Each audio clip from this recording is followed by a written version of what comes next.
Lá estava eu, a ver o telejornal, o rosto impassível, embora por dentro fosse um turbilhão. A apresentadora falava de uma mulher grávida desaparecida. Ana. O meu nome.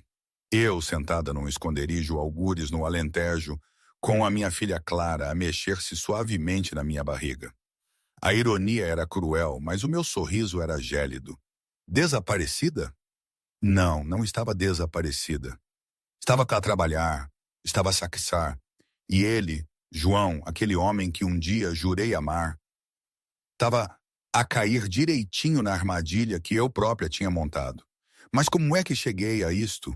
Como é que uma vida que parecia tão perfeita desmoronou tão rapidamente?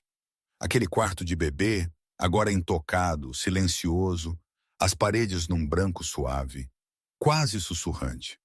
A Ana de antes tinha imaginado ali uma vida. A Ana de agora, sentada no escuro daquele refúgio no Alentejo, sabia que tudo o que restava daquela outra Ana era uma nota colada à porta vazia do quarto. 4 frases foram o detonador. Vite, sei o que tu és. Não me procures. O bebê merece melhor. João não ligou à polícia, claro que não. Ligou ao doutor Nuno Ramos, o advogado dele. Não sentiu dor, pelo menos não uma dor normal. Sentiu aquele pânico gélido e agudo de quem foi apanhado. Ela sabia. Mas o que eu sabia eu?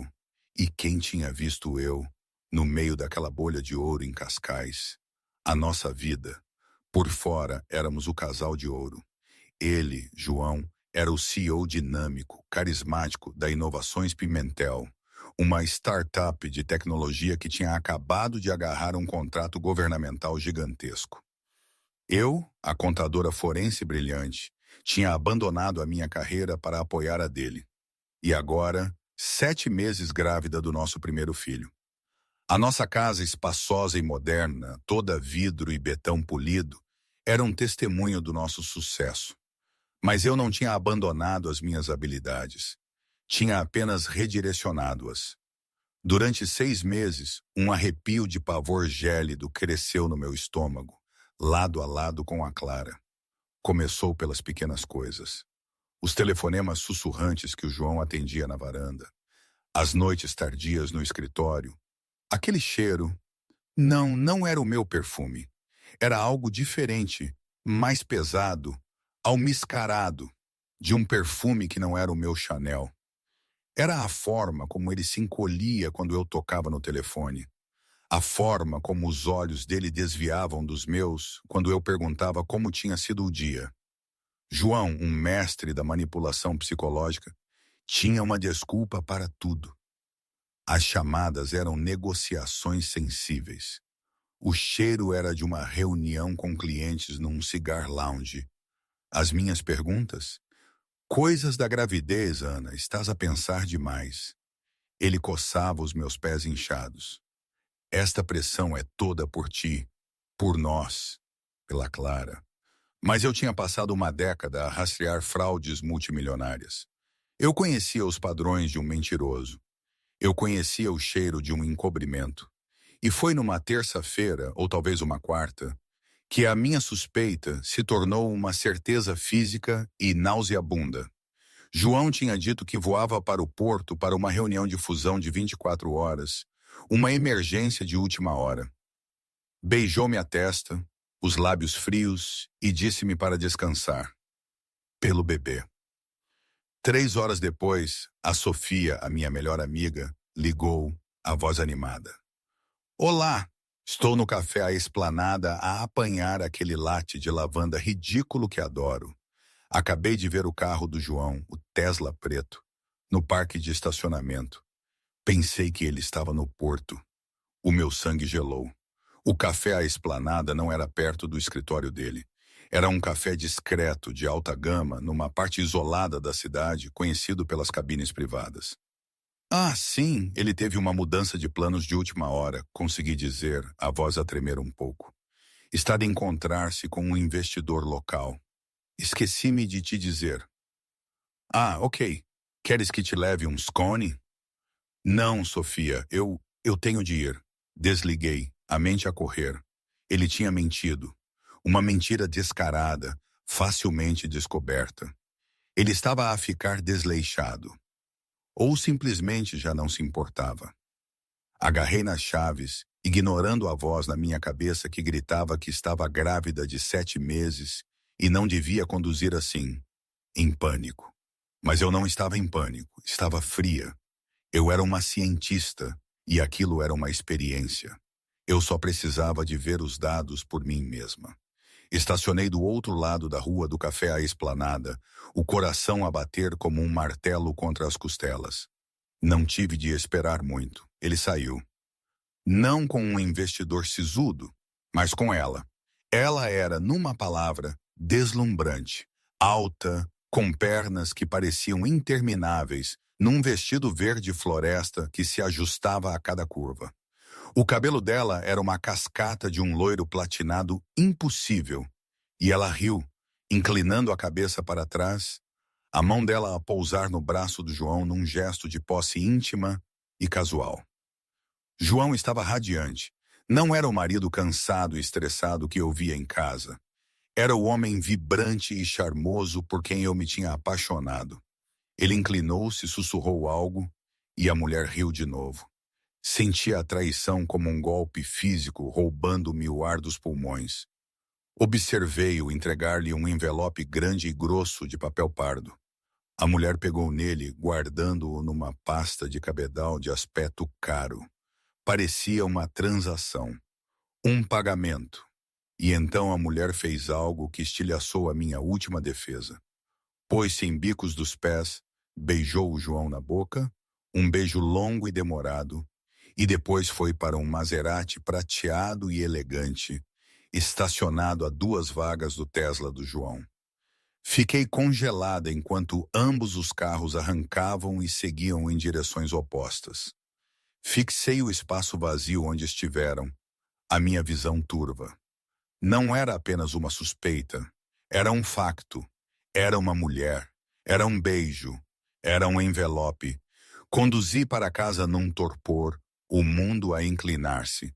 Cada promessa, cada sorriso partilhado, cada plano para o futuro parecia um adereço numa peça de teatro que eu não sabia que estava a representar. Entrei em casa, o silêncio ensurdecedor. Passei pela cozinha, pela sala de estar e subi as escadas. Parei no quarto do bebê, as paredes branco sussurrante, o móbile de madeira esculpido à mão, de estrelas e luas, o berço minúsculo e vazio. Eu estava a construir um ninho. Ele estava a construir uma mentira. Uma determinação fria e dura instalou-se em mim, substituindo a dor incandescente. Eu não era a vítima frágil e hormonal que ele tentara pintar. Eu era Ana. Era uma contadora forense e acabava de receber a primeira prova. Não chorei. Comecei a trabalhar. Momento. Aqui tenho de fazer uma pausa. Toda esta situação, a forma como João achava que me podia manipular, subestimar, usar, era de uma arrogância tão grande que chega a ser cômico. Se não fosse tão grave, é que, a sério, quem é que pensa que pode enganar alguém que passou anos a desvendar as fraudes mais intrincadas? Parece uma coisa de filme, não parece? Aquela presunção de que as pessoas normais, as mulheres, as grávidas, são automaticamente mais ingênuas, mais emotivas, menos capazes de raciocínio lógico. Na minha terra, diríamos, ele caiu do cavalo com estrondo. Mas talvez fosse esse o problema, não é? Ele era tão bom em ser o João que ninguém imaginava que era apenas uma fachada. Uma máscara bem construída sobre uma cratera de ganância. Sei lá, é difícil até para mim agora tentar desconstruir o que sentia. De qualquer forma, de volta à história. João Pimentel verificou o seu reflexo no elevador de vidro fumado do seu edifício de escritórios. Endireitou a gravata zegna feita à medida e passou a mão pelo cabelo perfeitamente penteado. A reunião com Leonor tinha corrido na perfeição. As últimas parcelas de capital estavam a ser movimentadas. Mais uma semana, talvez 2, e estariam intocáveis. O telefone dele vibrou. Uma mensagem de Filipa. Encomenda entregue. Assunto confirmou recessão. É a tua vez. João sorriu. Ele trataria de Filipa mais tarde. Primeiro tinha de desempenhar o papel do marido que regressava. Já tinha enviado a mensagem de voo atrasado para Ana, cheia de falsas desculpas. Apresentaria flores, esfregaria os pés dela e ouviria as queixas sobre as dores nas costas. A ideia fê-lo suspirar. Ela tinha se tornado tão maternal, tão aborrecida. Entrou em casa às 20h02. Ana, cheguei a casa! Silêncio. O silêncio era absoluto. Não apenas quieto, mas um vazio pesado e opressor. Não havia televisão ligada, nem música a tocar, nem o som dela a arrumar o quarto do bebê. Ana, chamou novamente, um vislumbre de aborrecimento, não de preocupação na sua voz. A cozinha estava escura. Uma única chávena de chá repousava fria no balcão. Percorreu o andar de baixo. Nada. Subiu as escadas, o caro tapete de lã abafando os seus passos. Não tem graça nenhuma, Ana. O meu voo foi infernal. Verificou o quarto deles. Vazio. A casa de banho vazia. Sentiu um estranho arrepio no pescoço. Caminhou pelo corredor até o único quarto onde ela passava todo o tempo. A porta do quarto do bebê estava ligeiramente entreaberta. Empurrou-a para abrir. O quarto estava impecável. As paredes branco sussurrante pareciam brilhar ao anoitecer. Tudo estava no seu lugar, exceto a minha esposa, e o único envelope branco colado à frente do berço. Estava endereçado com a minha caligrafia limpa e precisa. João. Rasgou-o. Não era uma carta, era uma nota. Vite, sei o que tu és, não me procures. O bebê merece melhor. João leu-o uma vez, duas. À terceira, o sangue dele gelou, mas não pelas razões que se poderiam esperar. Não estava com o coração partido, nem sequer estava triste. Estava instantaneamente e profundamente aterrorizado. Vite. Ela viu. Viu-o onde? No café à esplanada. Tinha de ter sido. Sei o que tu és. O que ele era? Um traidor, um mentiroso ou algo mais. A ambiguidade da frase era aterrorizante. Não me procures. Esta era a parte que ativou o seu cérebro de corporate raider. Aquilo não era um apelo, era uma ordem, uma ameaça. O bebê merece melhor. Amassou a nota no punho. O seu primeiro instinto foi ligar a Leonor, a sua parceira em tudo, mas parou. Se eu o vi, viu com Leonor? Não, ele encontrava-se com Leonor no escritório, como sempre. O café à esplanada, isso era. Puxou o telefone e discou um número. Sim. Uma voz feminina fria respondeu. Filipa, é o João. Temos um problema. Ela desapareceu. Desapareceu? Desapareceu. Deixou uma nota. Ela disse, vi-te. Ela viu-te hoje no café à esplanada. Houve uma pausa. Impossível. A cabine era privada. Fui meticulosa. Alguém viu o meu carro? João sibilou. Ela sabia. Isto muda tudo. O cronograma é antecipado. Recebeste a encomenda? Perguntou Filipa, a voz pura negócio. Sim, recebi, mas é inútil se ela foi à polícia. Ela não foi, disse Filipa com certeza. Uma mulher como a tua esposa, uma nota como essa, ela está a fugir, não a falar. Ainda não. Liga para o teu advogado. Espera 24 horas, depois liga para a polícia. Faz o teu papel, João. Tu és o marido desolado. Segue o plano. A chamada terminou. João afundou-se na pequena cadeira de balanço no quarto do bebê. A cabeça entre as mãos. Alisou a nota amassada. Tinha de jogar isto na perfeição. Tinha de ser a vítima. Passou as 2 horas seguintes a construir, cuidadosa e metodicamente, o seu álibi. Ligou para o telefone de Ana, deixando uma série de mensagens de voz cada vez mais frenéticas. Querida, onde estás? Cheguei a casa. Estou a ficar preocupado. Ana, por favor, liga-me. Estou a começar a entrar em pânico. Mandou uma mensagem a Sofia, a minha melhor amiga. Olá, Sofia, tens notícias da Ana? Ela não estava em casa quando cheguei e não está a atender. Provavelmente adormeceu na casa da mãe, mas só para verificar. Depois ligou para o seu advogado, Dr. Nuno Ramos, um homem especializado em gestão de reputação corporativa. Nuno, disse, a voz embargada por um pânico fabricado. A minha esposa, ela desapareceu. Na manhã seguinte, precisamente 24 horas depois de ter sido oficialmente declarada desaparecida, João Pimentel ligou para o 112 para relatar o desaparecimento da sua esposa grávida de 7 meses. O detetive Ricardo Silva tinha 20 anos de carreira.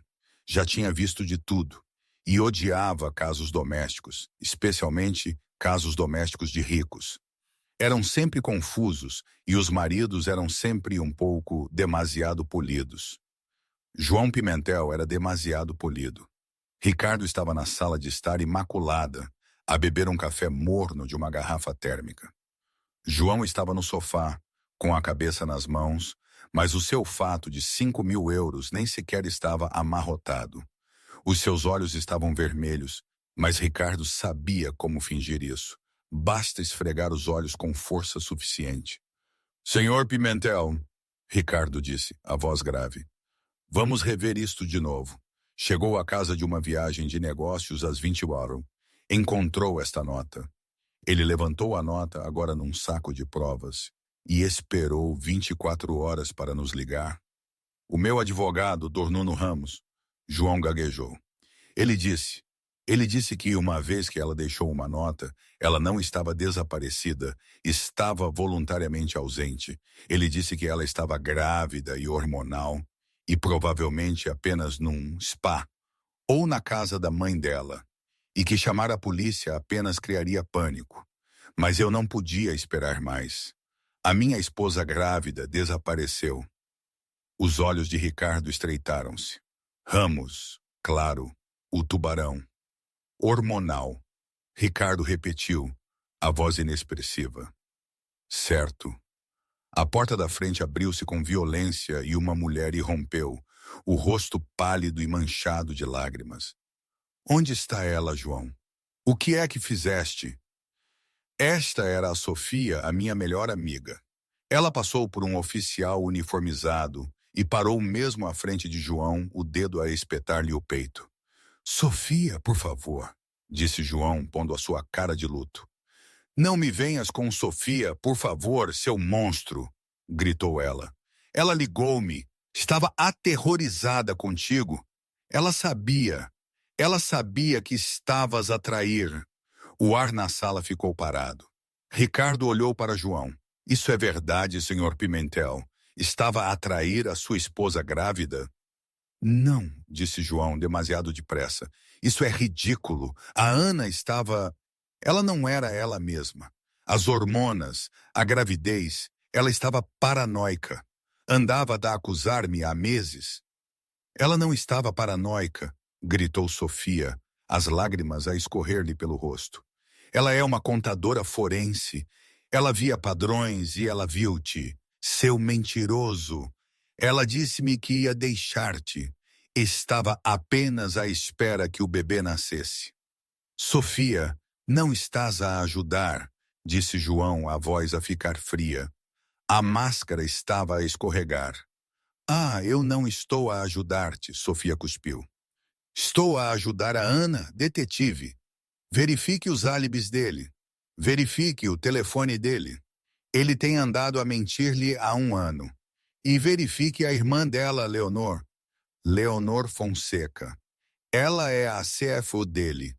Os dois são demasiado próximos. A Ana odiava isso. João levantou-se num salto. Chega! Leonor é a irmã dela. Estás a sofrer, Sofia, mas não vais difamar-me a mim ou a família dela. Difamar? Sofia soltou uma gargalhada forçada. Tu é que voaste para Cabo Verde no mês passado com ela. Não era construção de equipa, como lhe chamaste. A Ana viu os bilhetes. Ricardo interveio. Minha senhora, obrigado. Vamos investigar tudo isso. Virou-se para João. Senhor Pimentel, preciso de uma lista dos contactos conhecidos da sua esposa e vou precisar do seu telefone e dos seus computadores. Todos eles. O rosto de João ficou branco. O marido polido e em luto tinha desaparecido. No seu lugar, havia um animal encurralado. Não pode! O meu advogado... O seu advogado pode falar com o meu chefe agora mesmo. A sua esposa é uma pessoa desaparecida de alto risco. A viabilidade desse bebê está em jogo. Não estou a brincar. Dê-me o telefone. Enquanto João relutantemente entregava o seu iPhone, Sofia agarrou o braço de Ricardo. Detetive, sussurrou, a voz baixa e urgente. A Ana é inteligente, mais inteligente que ele. Se ela partiu, fê-lo por uma razão. Ela não desapareceria simplesmente. Ele fez algo. Ricardo acenou com a cabeça. Estou a começar a acreditar em si, minha senhora. Ele saiu de casa com o telefone na mão. Os abutres da comunicação social já se estavam a reunir no relvado. Aquilo ia ser um circo. Mas enquanto ele olhava para a casa, para João a observar da janela, o rosto uma máscara de fúria, Ricardo tinha um pressentimento. Aquilo não era um caso de pessoa desaparecida. Era um prelúdio para um homicídio. As notícias eram frenéticas. Mulher grávida local, Ana Pimentel, desaparece. Marido teme jogo sujo. Eu, com um simples casaco cinzento, observava a transmissão numa pequena televisão. O rosto impassível. Dei um gole de chá de ervas e silenciei o som. O quarto era espartano. Uma cama, uma cômoda, uma pequena kitchenette. Era um aluguer de longa duração num lugar chamado Propriedades Porto Seguro. Uma residência de alta segurança e baixo perfil projetada para pessoas em proteção de testemunhas ou a fugir de situações domésticas. Ana, muito longe de estar desaparecida, pousou uma mão na barriga. Está tudo bem, pequenina, sussurrei. A mamãe está só a trabalhar. A porta abriu-se e uma mulher entrou. Era a tal affair deslumbrante do café à esplanada. Estás em todas as notícias, disse a mulher, tirando um computador portátil da sua pasta de cabedal. Bom, eu disse, ele está em pânico. Pânico não é suficiente para descrever, disse a mulher. Esta era Filipa Santos. Não era a SV, não era a amante. Ela era a investigadora particular de topo das soluções de investigação Santos. Ele ligou-me, sabes, disse Filipa, enquanto ligava o portátil. Logo depois de ter encontrado a tua nota, ele pensa que sou a sua amante, aquela que tu viste. Desempenhaste bem o papel, eu disse. Um pequeno sorriso frio a tocar os meus lábios. Aquele beijo foi convincente. É um trabalho sujo. Filipa encolheu os ombros sem sorrir. Mas aproximou-me. Ele é arrogante. Contratou-me há 3 meses. Adivinha para quê? Para descobrir se eu estava a traí-lo, eu disse a voz inexpressiva. Bingo. Queria construir um caso para evitar o acordo pré-nupcial, alegando infidelidade. A ironia é tão densa que me engasgo com ela. Está a pagar-me uma fortuna para descobrir sujidade sobre ti, enquanto ele está... Enquanto ele está o quê?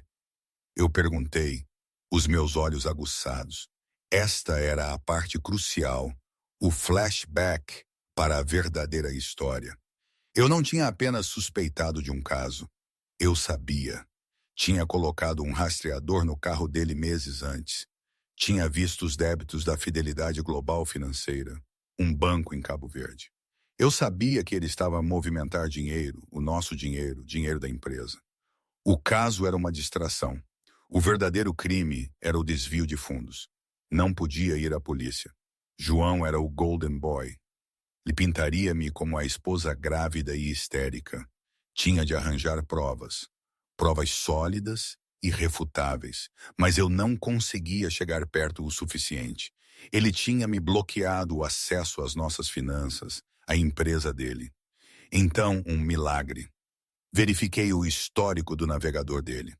Ele era descuidado a limpar tudo e vi uma pesquisa por soluções de investigação Santos. Fiz a minha própria pesquisa. Filipa Santos, a melhor. Eu tinha feito a maior aposta da minha vida. Tinha ido ao escritório de Filipa antes que João pudesse. Ele vai contratá-la, eu tinha dito, sentada em frente à investigadora intimidante e elegante. Ele vai pedir-lhe para me investigar por infidelidade. Filipa tinha levantado uma sobrancelha perfeitamente delineada. E quero que aceite o caso, eu disse. Aceite o dinheiro dele. E enquanto me investiga, quero que seja a minha agente interna. Quero que o investigue a ele.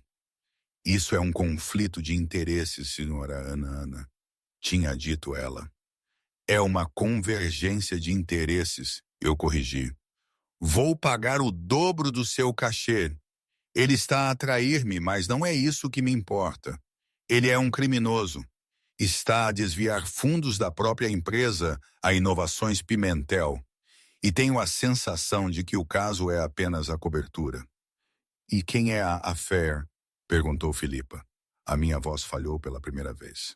A minha irmã, Leonor Fonseca, a CFO dele. A traição era tão profunda, que quase me tinha quebrado. Mas eu canalizei essa dor para uma raiva fria e dura.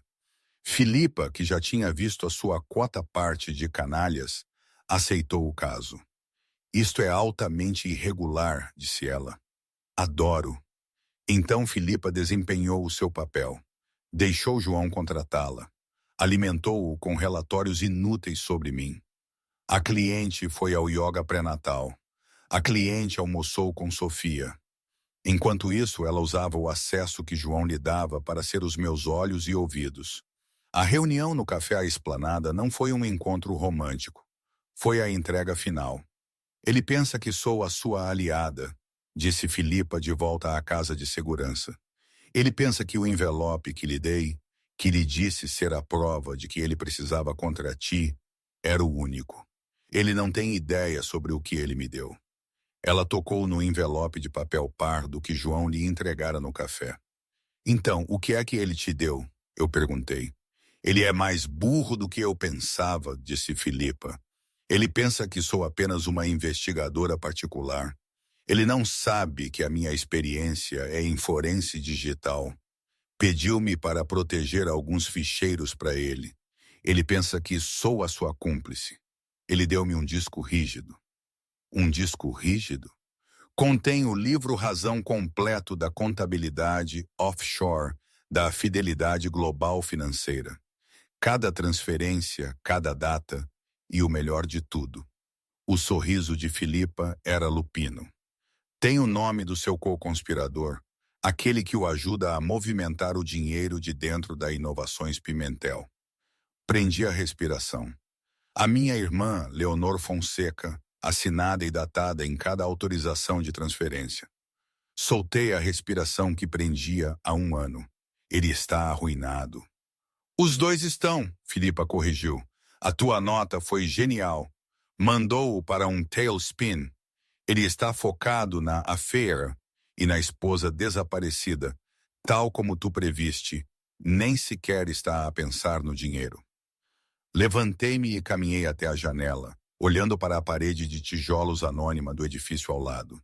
Ele tirou-me a carreira, a minha casa, a minha família. Não vai apenas para a prisão. Eu vou tirar-lhe tudo. Então, qual é o próximo passo? Perguntou Filipa. Agora vamos divulgar, mas não a polícia. Ainda não. O detetive Ricardo Silva é inteligente, mas está à procura de um corpo. Eu não sou um corpo. Eu sou um predador. É hora de alertar os outros predadores.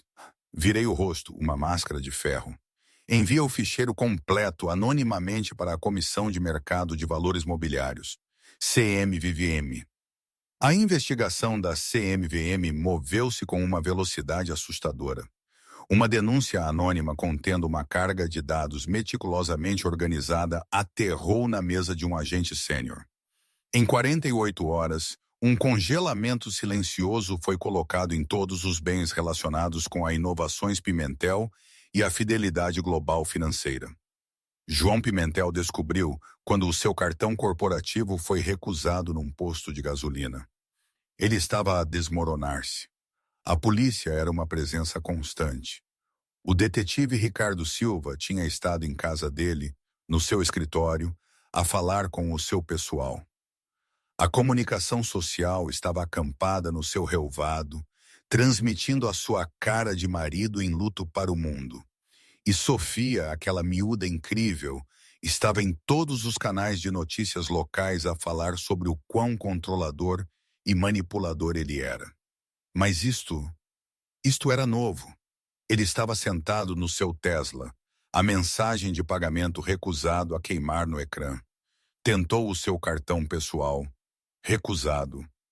Ligou para o banco. Senhor, foi imposta uma retenção temporária nas suas contas, pendente de uma revisão federal. Revisão federal? Que revisão federal? A linha morreu.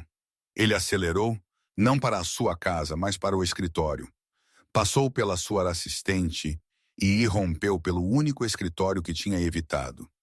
Leonor Fonseca, a sua CFO, e a minha irmã, olhou para cima, o rosto pálido. João, o quê? Eles sabem, sibilou ele trancando a porta. O dinheiro está congelado. A CMVM, alguém falou. A compostura gélida de Leonor quebrou-se. O quê? Isso é impossível. Só tu e eu. A Ana sabia? João virou-se para ela. Alguma vez mencionaste as transferências a ela? Claro que não, Leonor retorquiu, a voz subindo em pânico. Odeio-a. Por que é que lhe diria que estava a ajudar o marido dela a arruiná-la? Tenho andado a encobrir os nossos rastros há 1 ano. Bem, falhaste em alguma coisa. João rugiu. Ela não está apenas desaparecida. Ela está a fazer isto. Aquela nota. Sei o que tu és. Ela não queria dizer que sou um traidor, Izzy. Ela queria dizer que sou um criminoso. A constatação atingiu-os aos dois ao mesmo tempo. Isto não era uma disputa doméstica. Isto era uma tomada de controle corporativa. O disco rígido, Leonor sussurrou, os olhos arregalados de terror. Aquele que deste àquela investigadora. Aquela loira. Filipa Santos, João rosnou. Ela enganou-me. A Ana deve tê-la contactado primeiro. Era uma agente dupla. Oh, Deus, João! Leonor começou a hiperventilar. O meu nome está em tudo. Calma, ele estalou. Não acabamos. As contas estão congeladas, mas o servidor principal, o de Cabo Verde, ainda está ativo. Se conseguirmos entrar, podemos iniciar uma transferência catastrófica para uma nova conta limpa em Macau. É um kill switch. Vai limpar os servidores da fidelidade global financeira. Mas não podemos aceder daqui, disse Leonor. Os protocolos de segurança exigem a chave de encriptação física. A chave, disse João, os olhos a brilhar. A chave não está aqui. Está no único lugar onde ninguém procuraria. Onde? No único lugar que ela tem construído há 1 ano. O único lugar que ela achava que era dela. Ele saiu do escritório. No quarto do bebê. Está no quarto do bebê.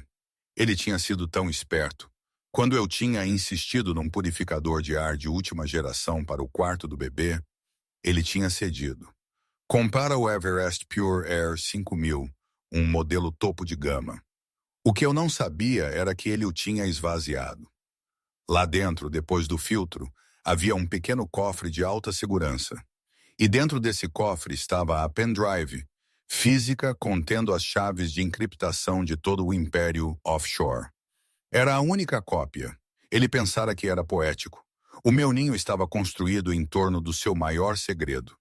Enquanto isso, o detetive Ricardo Silva estava frustrado.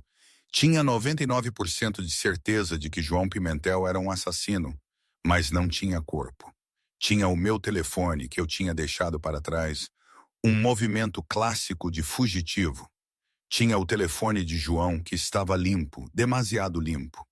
O homem tinha claramente usado um telefone de queimar. Ele estava a interrogar Sofia pela terceira vez. Estou a dizer-lhe, insistiu Sofia, a Ana não é uma vítima. Não da forma como o senhor pensa. Ela não fugiria. Ela lutaria. Ela é uma contadora forense. Ela construiria um caso. Um caso para quê? Ricardo suspirou. Divórcio. Para tudo, disse Sofia. A irmã dela, Leonor. Comece por aí. Estou a dizer-lhe, ela é a chave. A Ana sempre disse que a Izzy tinha inveja dela desde que nasceu. Ela faria qualquer coisa para tirar o que é meu. O telefone de Ricardo tocou. Era o laboratório de forense. Detetive, dizia a mensagem. Tinha razão. O telefone do marido não deu em nada, mas fizemos uma análise profunda à rede doméstica como pediu. O router Wi-Fi. Alguém, não o João, acedeu ao painel de administração do router há 2 dias de dentro da casa. Instalaram um packet sniffer.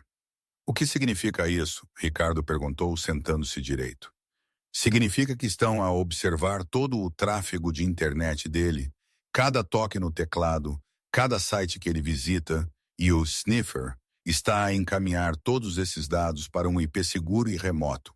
Alguém tem andado a espiá-lo. Ricardo olhou para Sofia. Ela não está a fugir, está a caçar. E o técnico acrescentou. Esse endereço IP acabou de nos pingar. É um alerta automático.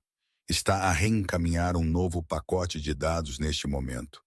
O sujeito, João Pimentel, encontra-se atualmente na sua morada e está a tentar aceder, deixe-me ver, a um servidor seguro sediado nas ilhas de Cabo Verde.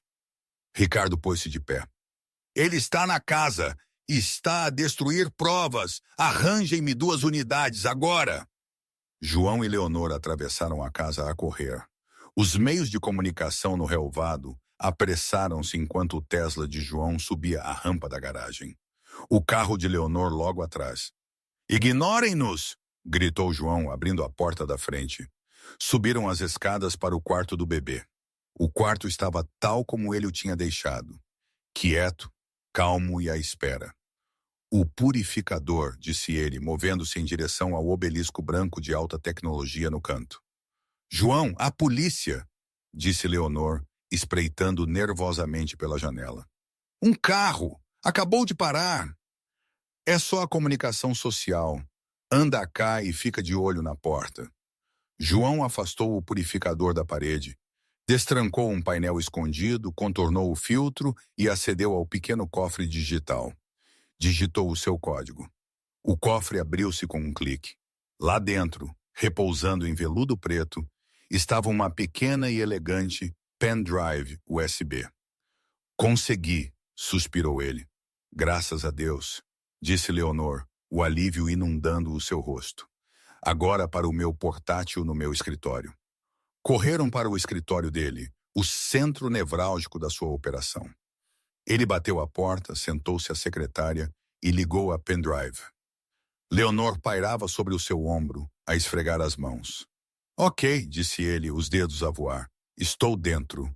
A aceder ao servidor da fidelidade, a contornar o congelamento da CMVM, a redirecionar para o centro de Macau.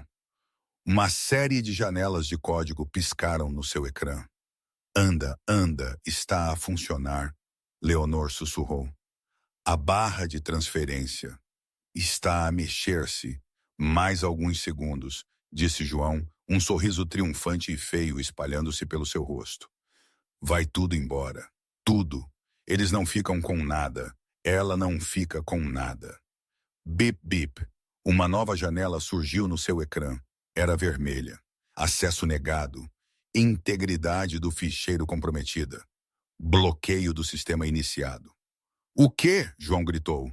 O que é isto? Ele tentou fechar a janela.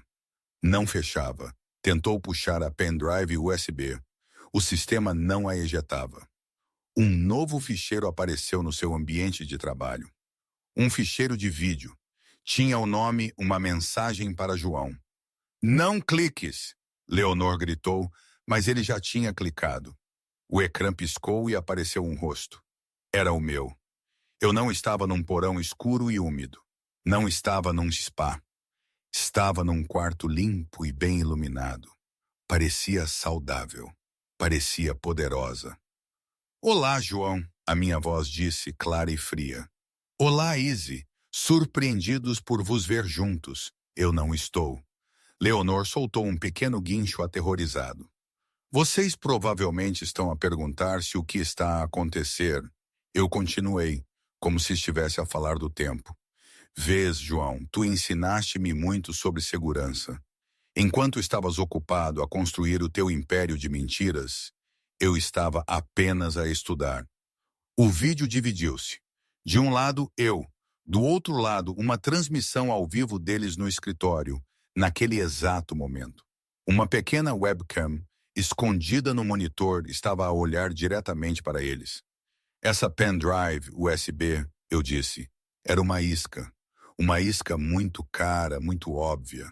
Troquei-a há 3 dias. A verdadeira está segura comigo. A que acabaste de ligar é um pequeno presente que construí. Chama-se Honeypot, ou, no teu caso, uma armadilha para dinheiro. João estava a esmurrar o portátil, a tentar desligá-lo. Estava completamente congelado. No momento em que ligaste essa pendrive, a minha voz ecoou na sala. Ela não vos bloqueou apenas. Fez 3 coisas. 1. Ativou um keylogger e um packet sniffer que registrou cada movimento vosso, incluindo o IP e os códigos de acesso para o vosso AirHub de Macau. 2. Iniciou um full data dump, não uma transferência de cada ficheiro, cada livro-razão, cada conta secreta do servidor de Cabo Verde diretamente para a CMVM, a Polícia Judiciária e, só por diversão, a Autoridade Tributária e Aduaneira.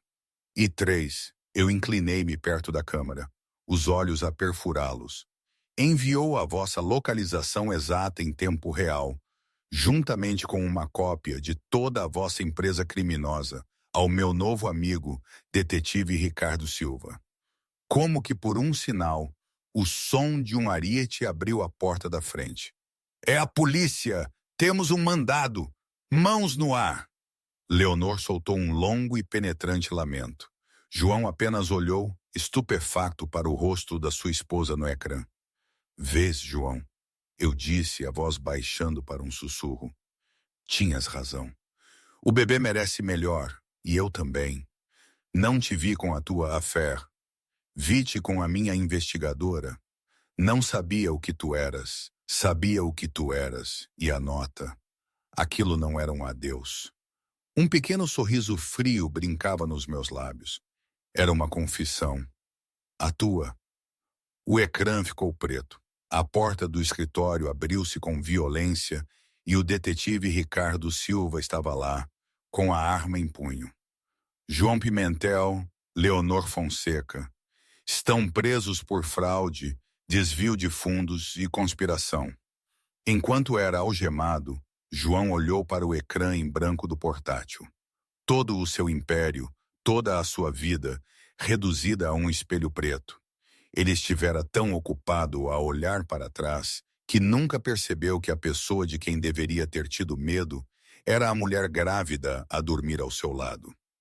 Os 6 meses que se seguiram às prisões não foram um período de paz, mas de uma meticulosa e desgastante guerra jurídica. Eu, depois de ter dado à luz uma menina saudável chamada Clara, não recuei para a maternidade. Preparei-me. Levei a mesma intensidade metódica e fria que usara para rastrear os crimes do meu ex-marido para a acusação desses crimes. Eu era, como disse o procurador do Ministério Público, todo o caso da acusação embrulhado num cobertor. O julgamento de O Estado contra João Pimentel e Leonor Fonseca tornou-se o espetáculo imperdível da temporada. A comunicação social, que antes me tinha pintado como uma vítima trágica e desaparecida, Agora corria para me retratar como uma mente mestra e uma vingadora corporativa. Não estavam inteiramente errados. O tribunal era uma caixa bege estéril, lotada até ao limite legal. De um lado, João Pimentel, mais magro, o rosto uma máscara de raiva sufocada e indignada. Os seus caros fatos tinham sido substituídos por roupas de prateleira que lhe caíam mal, uma tentativa fraca de parecer humilde para o júri. Ao lado dele, Leonor Fonseca era um fantasma. O seu cabelo loiro platinado dera lugar a 5 centímetros de raízes escuras e baças. Ela olhava para as mãos, chorando em silêncio, recusando-se a olhar para a sua irmã, que estava sentada, composta e calma, à mesa da acusação. A acusação chama Ana Pimentel à tribuna. Passei pela mesa da defesa, os meus passos medidos, o meu olhar fixo em frente. Não olhei para João. Não olhei para Leonor. Já os tinha visto o suficiente. Sentei-me, prestei o meu juramento e olhei para o júri, 12 pessoas comuns que estavam prestes a decidir o destino dos meus traidores. Dona Pimentel, o jovem e astuto procurador começou, poderia, por favor, explicar ao júri, por suas próprias palavras, o que fez depois de suspeitar do seu marido de infidelidade? Dr. Nuno Ramos, o caro advogado de João, levantou-se. Objeção e relevância. Não estamos aqui para julgar um caso de divórcio. Objeção indeferida, o juiz respondeu. Tem a ver com o motivo e o cronograma. Prossiga, Dona Pimentel. A minha voz era clara, nítida e desprovida do melodrama que o tribunal ansiava. Eu não era uma esposa que suspeitava de um caso. Eu era uma contadora forense que tinha detetado um padrão de anomalias financeiras. O caso, como se veio a descobrir, era apenas um sintoma de um crime sistêmico muito maior. Era uma distração. Passei as 4 horas seguintes a guiar o júri através dos dados. Não falei de traição ou corações partidos. Falei de transferências rápidas, empresas de fachada e livros-razão encriptados. Usei um ponteiro laser para lhes mostrar as assinaturas digitais, as autorizações retroativas, as contas espelhadas.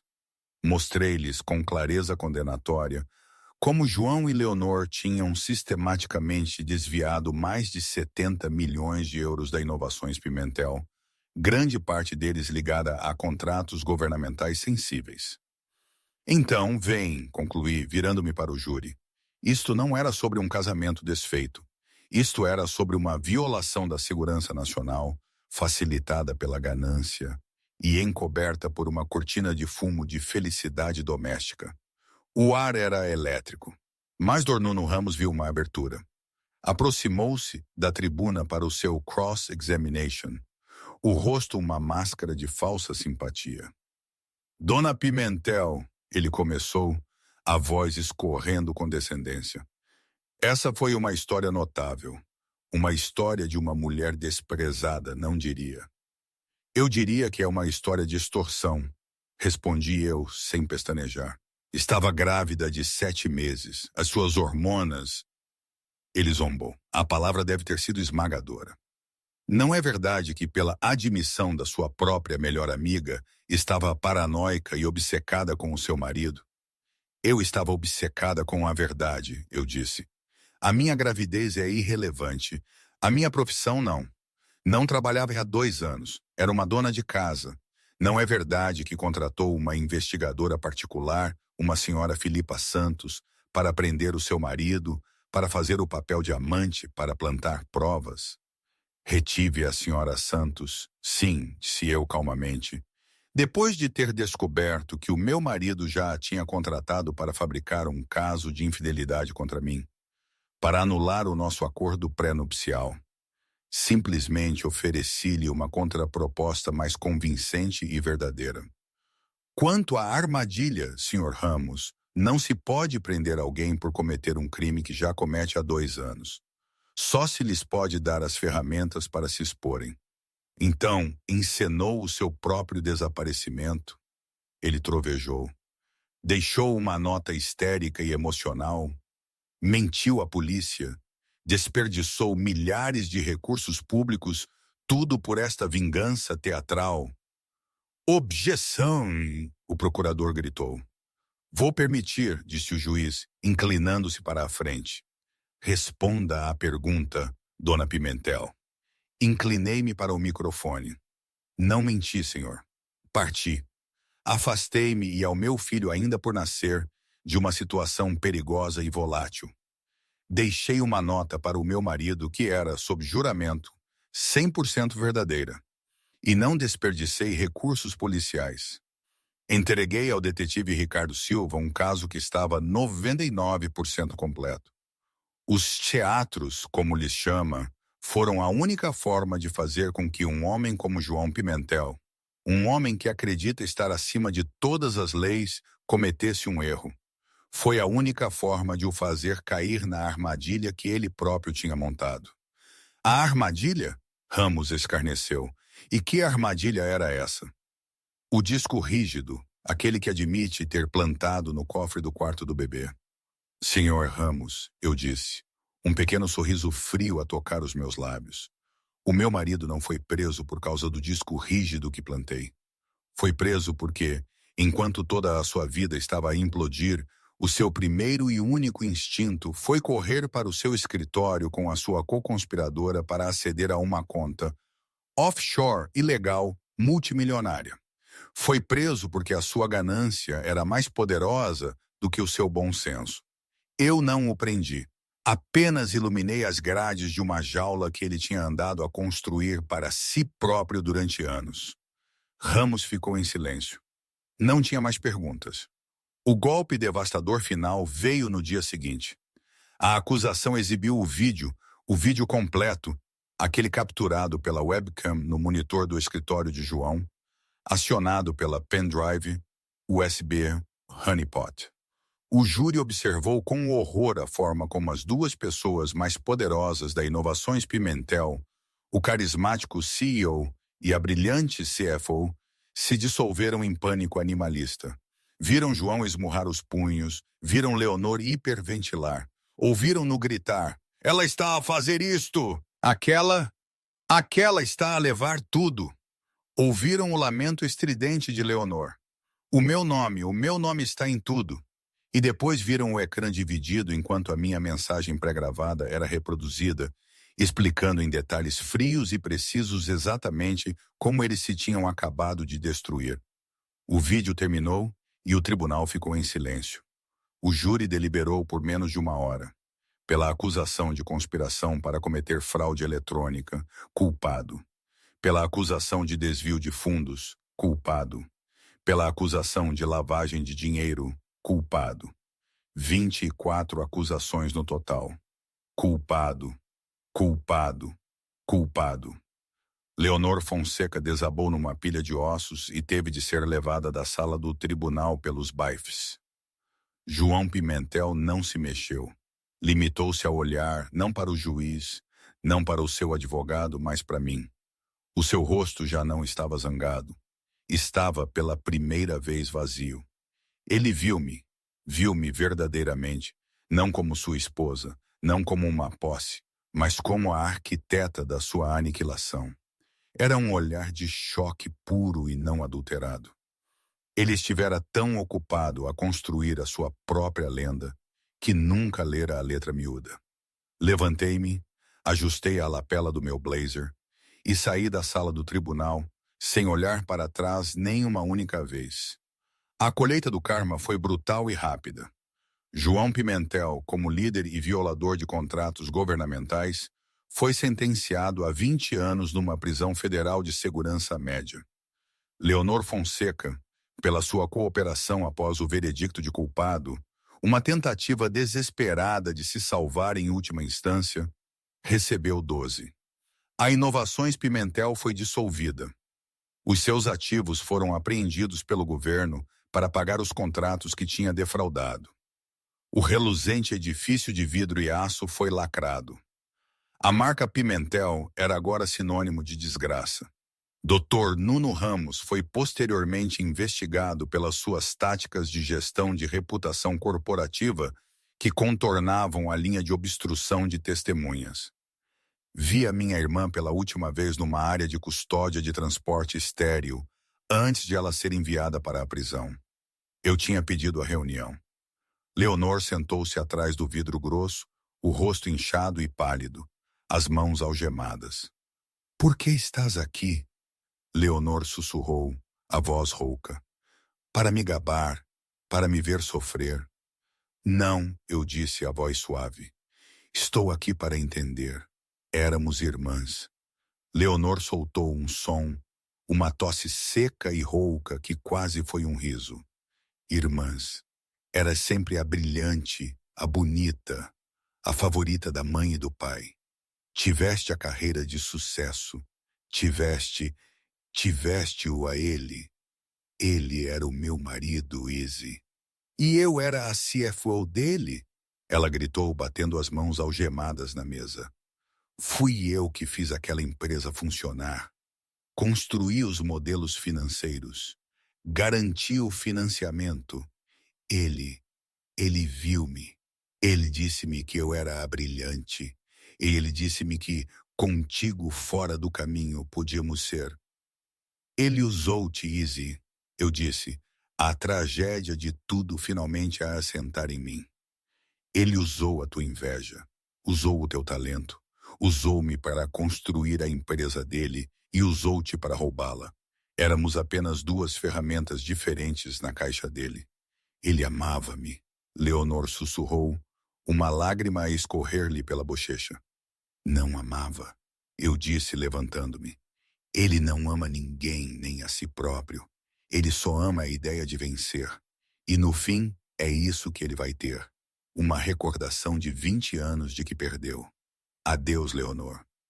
Deixei a minha irmã ali, a chorar por um homem que já a tinha esquecido, prisioneira de uma inveja que tinha cultivado durante toda a vida. Um mês depois, houve uma batida à porta do meu novo apartamento. Era um apartamento luminoso e acolhedor de 2 quartos, preenchido com o caos feliz e disperso de uma recém-nascida. Um tapete de brincar, um aquecedor de biberões, um móbile meio montado. Era uma vida, não um showroom. Abri a porta com a Clara adormecida no meu ombro. O detetive Ricardo Silva estava ali, com o chapéu nas mãos. "Senhora Dona Pimentel?" disse ele desconfortável. Detetive. Sorri.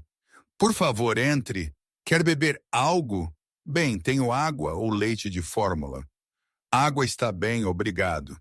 Ele entrou, a sua grande figura parecendo deslocada. Aceitou o copo e bebeu um gole, principalmente para ter algo para fazer com as mãos. Eu vim para fechar oficialmente o caso da pessoa desaparecida," disse ele com um pequeno sorriso irônico. "Burocracia." "Agradeço, detetive." Ele olhou em volta da sala, tão diferente da mansão fria e moderna onde me tinha visto pela primeira vez. "Isto é agradável. A senhora está bem. O bebê, ela é linda." "Obrigada," eu disse, a voz calorosa. "Estamos felizes aqui." Um silêncio incômodo instalou-se. "Olha, Dona Pimentel," ele finalmente disse, sem rodeios. "Tenho de dizer, sou polícia há 20 anos. Quando entrei naquela casa, quando vi aquela nota, tinha uma história inteira escrita na minha cabeça. Esposa grávida, histérica e hormonal, marido abusivo e traidor, uma disputa doméstica que se transformou... Bem, sabe, eu procurava um corpo." "Eu sei," eu disse suavemente.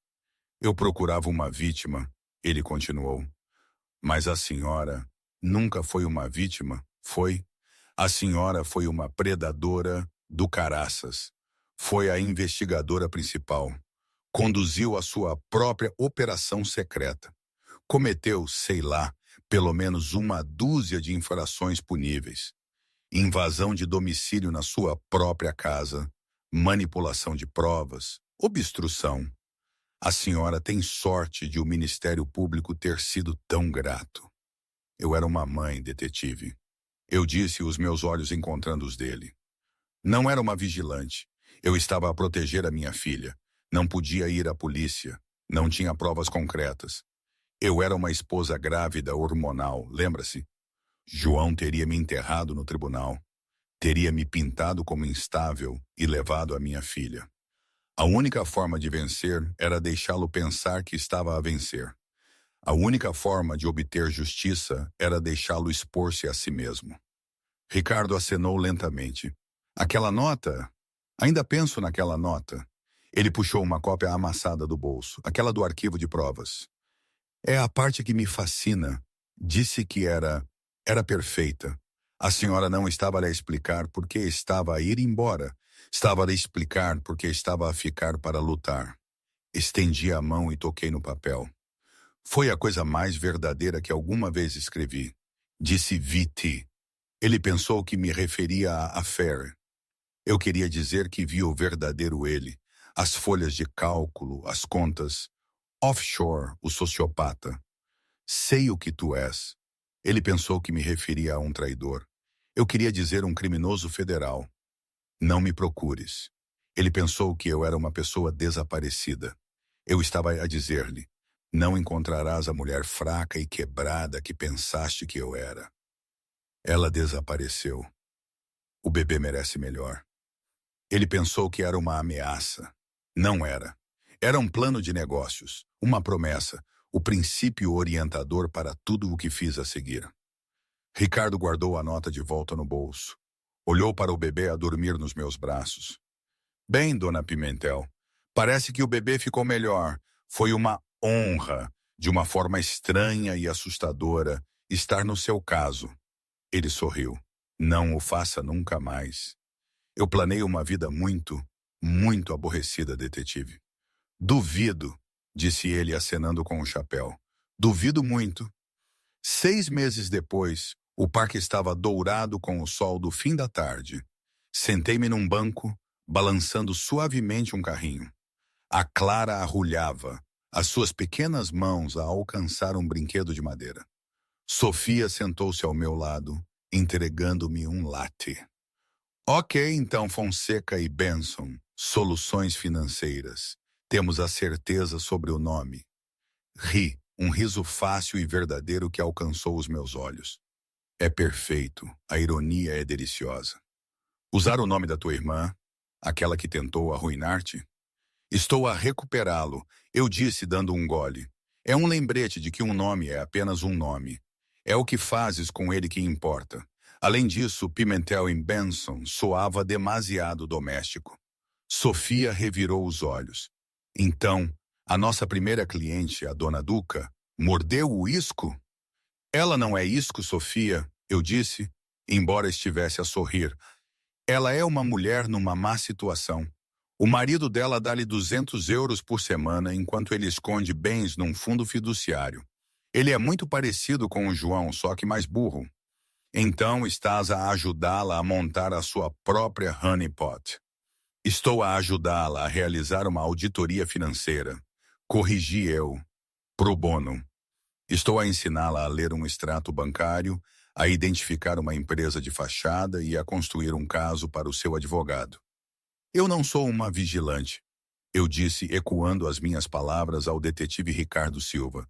Eu sou apenas uma excelente contadora, uma consultora. Filipa Santos tinha sido a nossa primeira e única investidora. Tinha enviado um cheque de 100 mil euros para Fonseca e Benson com uma nota. Para as próximas 10 mulheres que precisam de deitar tudo abaixo, liguem-me quando precisarem de uma porta arrombada. Olhei para minha filha adormecida, o rosto uma imagem minúscula e perfeita de paz.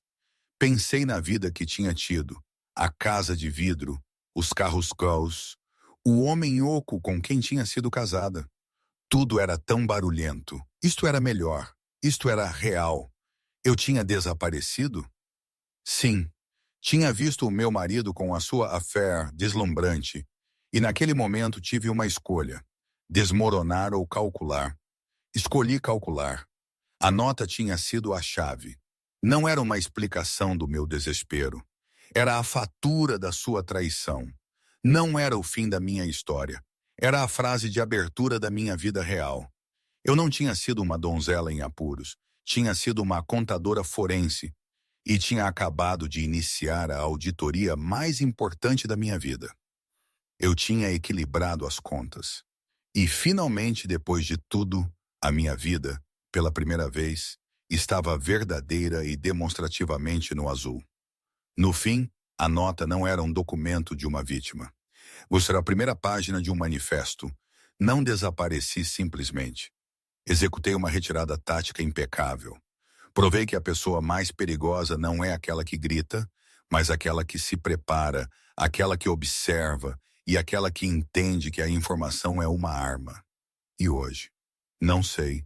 Às vezes penso que foi o melhor que me podia ter acontecido. Às vezes penso que cometi um erro. Provavelmente ambos.